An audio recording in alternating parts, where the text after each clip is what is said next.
students of class 9, the first part, re-explanation of lesson number 1,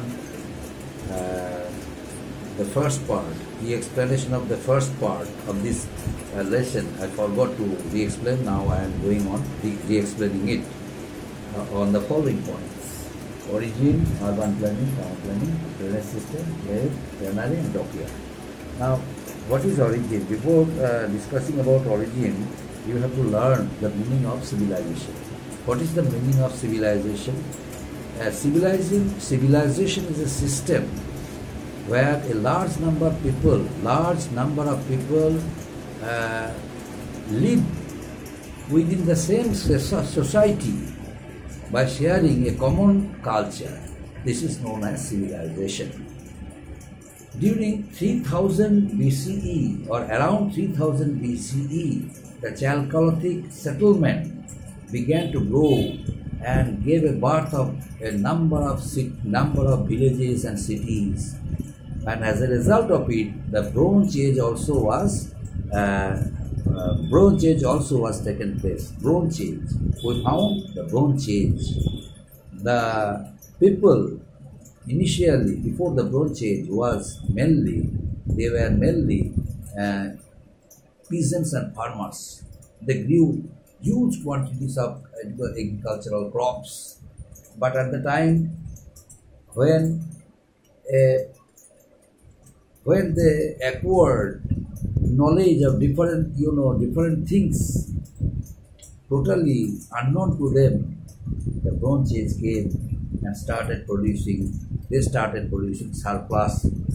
surplus produce, and afterwards it gave a birth of different types of different types of occupationists.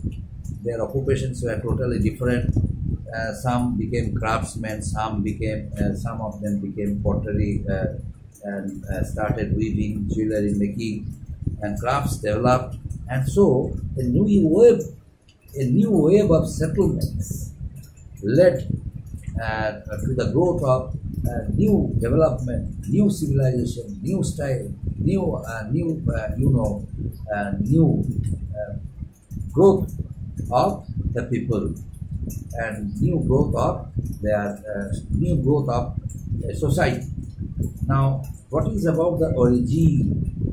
In the year 1921, Jairam Sahani, an officer of the Archaeological Survey of India, discovered the Harappan settlement by the riverside of Ravi, and soon after, another officer of the Archaeological Survey of India, he also discovered another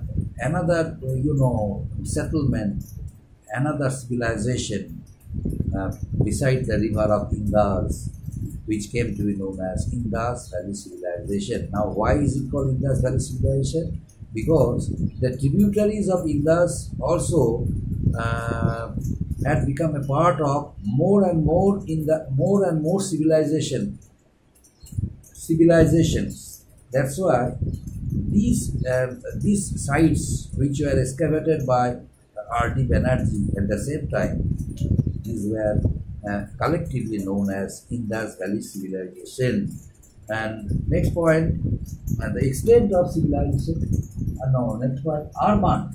Extent of civilization, I am telling you, it was the border of Balochistan, from Balochistan to the desert of Rajasthan. It was extended, the civilization, and from the Himalayan foothills to the southernmost tip of Gujarat, this civilization was scattered. And next one, urban planning. The discovery of urban culture changed the entire system of the Indus Valley Civilization, entire system of the country. The people, Harappan culture, they basically led a very luxurious life because of their enormous income, adequate income, sufficient income. Other people also earned a lot of money, but they were not as rich as as the other group of people were. That's why there was a difference between rich and poor, high and low, and hence the rich people lived on the raised platform and the poor people or ordinary people lived on the lower platform.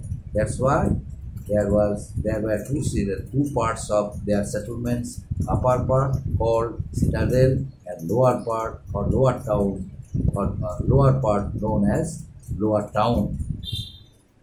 And now town planning. You know, the cities of Harappa and Mohenjo-daro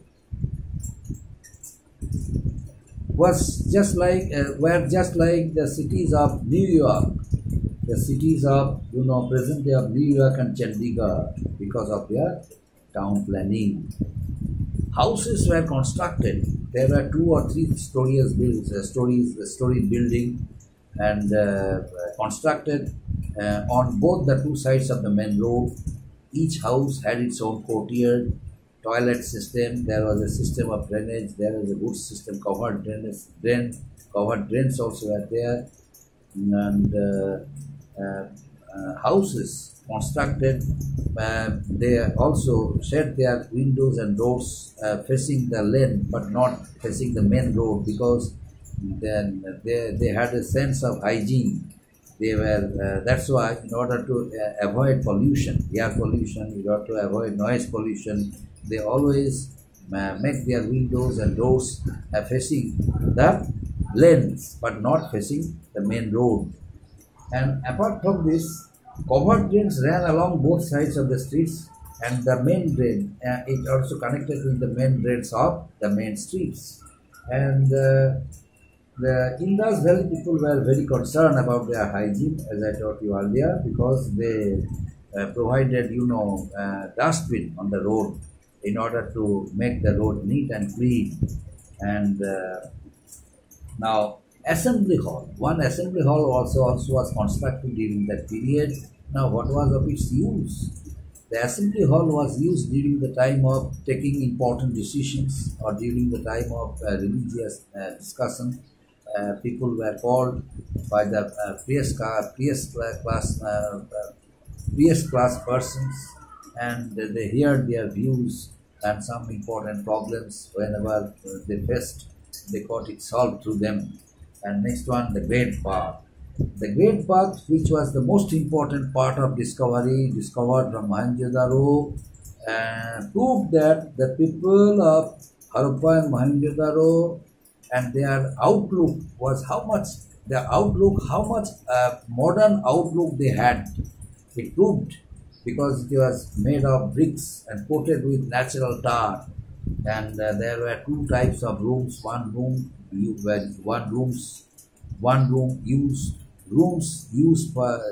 were separated both for male and female. Male had to wait till the woman or female got completed their bathing. As soon as they completed their bathing, they left the place, and the men they came out of their rooms and they took their bath. So how much they had respect for the women during that period. Ladies first, they followed that system. And another point, that is great granary. The number of granary also was discovered from various places of India, the Kalibagan, Lothal, Harappa, and proved that the people they also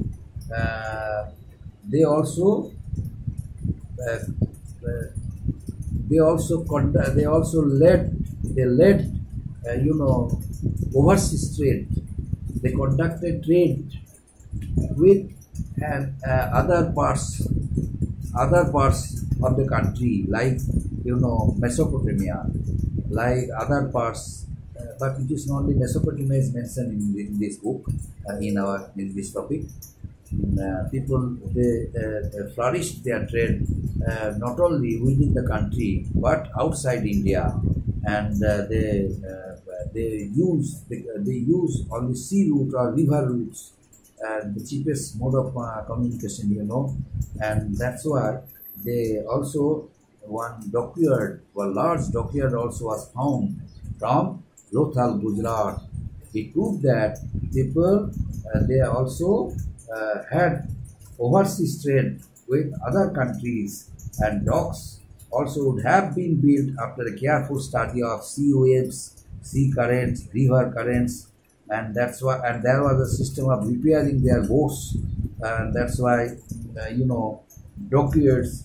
The dockyards also played an important role in their trade and in flourishing their trade, and in order to make them rich and prosperous. Up to this, my dear students, next day I shall complete the remaining part of the lesson. Thank you.